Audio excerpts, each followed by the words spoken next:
Satria Piningit itu tidak tersembunyi. Satria Piningit itu yang tersembunyi itu adalah sebuah perjuangannya. Halo, assalamualaikum warahmatullahi wabarakatuh. Selamat berjumpa kembali saudara-saudaraku semua yang dimana saja berada bersama Genta Bumi Jaya. Semoga selalu saudaraku semua dalam keadaan sehat walafiat, tak kurang suatu apapun. Dalam kali ini kami akan menyajikan sebuah tema. Sang Satria Piningit itu titisan dari para wali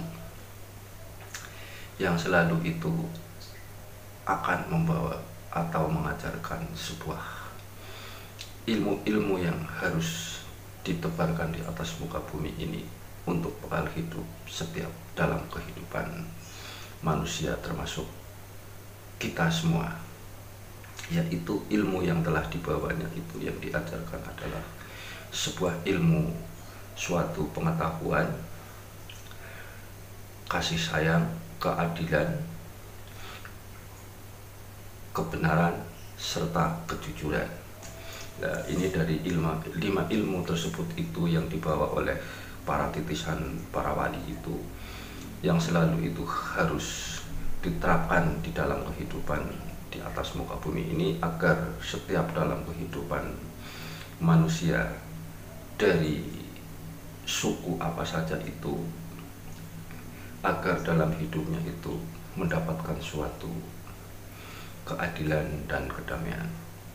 Nah, di sini di dalam versi saya itu mengatakan bahwa yang disebut titisan itu boleh dikatakan yang menitis kepada di dalam diri manusia tersebut, yang disebut manusia pilihan itu adalah yang menitis itu sebuah ilmunya, ilmu yang telah disebarkan di atas muka bumi ini oleh pendahulu, yaitu kalau dalam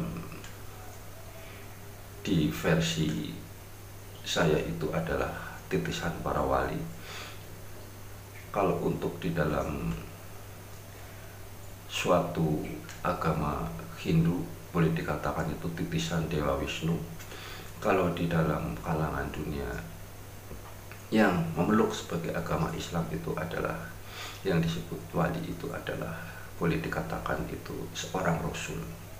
Karena yang disebut wali itu kan dalam arti itu adalah wakil. Wakil itu kan yang menyampaikan yang telah diberi wahyu, yang telah diberi amanat oleh Allah Subhanahu wa Ta'ala atau Tuhan Yang Maha Esa, yang harus disebarkan di segala penjuru di atas muka bumi ini untuk menata dalam kehidupan di masa yang sekarang maupun di masa yang akan datang. Para terpilih tersebut itu yang dikatakan itu dalam cerita Satria Piningit itu tidak tersembunyi. Satria Piningit itu yang tersembunyi itu adalah sebuah perjuangannya, perjuangan yang tidak ditampakkan kepada umum, akan tetapi selalu itu di dalam jiwanya itu bergelora untuk mendapatkan suatu dalam kehidupan yang adil, makmur, menuju ke Kemahlipah Loh Jinawi Toto Tentrem Kertora Harjo di atas bumi dalam kehidupan manusia atau di bumi Nusantara yang di saat ini itu sedang marak, boleh dikatakan gonjang ganjing dari alamnya sendiri maupun dari dalam kehidupannya sendiri. Pada dasarnya alam ini itu akan gonjang ganjing atau akan mengeluarkan suatu bencana atau musibah itu diawali dari perbuatan manusianya itu sendiri. Suatu contoh, tidak akan ada banjir apabila itu tidak ada sesuatu kejadian yang sifatnya di atas muka bumi ini untuk menutupi sebuah jalan air yang lewat. Itu seperti itu.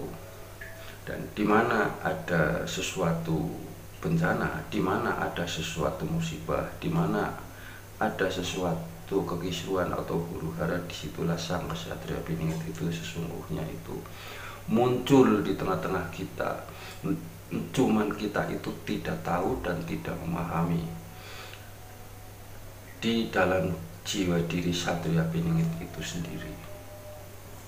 Maka dari itu Satria Piningit itu disimbolkan itu manusia yang punya jiwa setengah dewa, atau titisan para leluhur terdahulu, titisan para dewa, titisan para wali yang selalu itu lahir dan lahir kembali di atas muka bumi ini. Yang lahir kembali itu adalah sebuah tata aturan atau ilmu yang dibawanya, ilmu yang bermanfaat untuk kita semua, untuk menata dalam kehidupan agar manusia itu selalu dapat kehidupan yang damai, bisa untuk meneruskan dalam hidup, menunaikan suatu kewajiban sebagaimana itu orang hidup di atas muka bumi ini, layaknya hidup yang umum dan lumrah, atau yang dalam untuk menjalani suatu kehidupan di atas muka bumi ini selalu itu mendapat suatu kebahagiaan untuk orang lain maupun untuk dirinya sendiri. Itu yang disebut sang kesatria Piningit lahir di tengah-tengah kita. Sang kesatria Piningit itu cuman hanya membawa atau memegang peranan suatu dalam kehidupan yang menuju suatu adil dan kemakmuran di atas negerinya. Sang kesatria Piningit sendiri itu tidak pernah mengaku itu dirinya sang kesatria Piningit. Bila mana itu menghadapi sesuatu hal, sekalipun itu sangat sulit dan pelik untuk sulit dipecahkan, ibaratnya benang itu yang sudah kusut itu, cara mengurainya itu juga dengan cara beliau sendiri yang dianggapnya oleh diri kita itu tidak mampu untuk mengurai ini.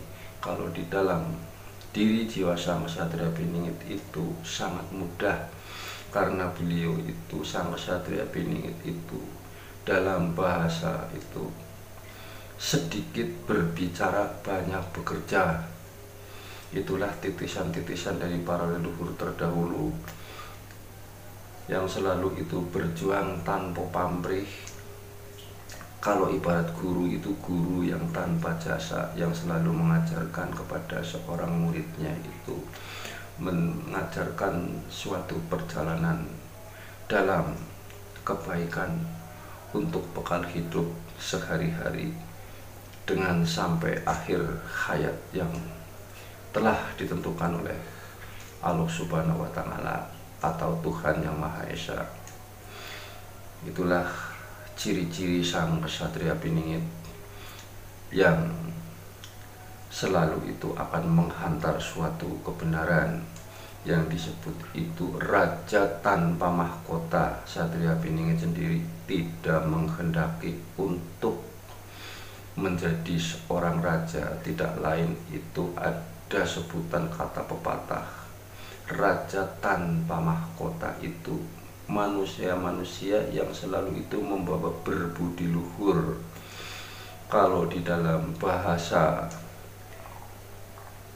di atas muka bumi ini ya boleh dikatakan itu seorang panglima perang yang selalu itu rahasia. Yang diperangi itu apa? Yang diperangi itu sebuah kebatilan dan hal-hal yang selalu itu bertentangan dengan dalam kehidupan di setiap manusia yang ada di atas muka bumi ini. Kiranya sampai di sini dulu, barangkali itu dalam versi saya ada sesuatu kekurangan atau kekeliruan. Saya sebagai Ketua Pembijaya mohon maaf yang sebesar-besarnya. Ambil segi positifnya, dibuang sisi negatifnya, barangkali itu bermanfaat untuk diri kita maupun diri orang lain. Terima kasih. Apabila tidak bermanfaat ya diabaikan saja. Assalamualaikum warahmatullahi wabarakatuh.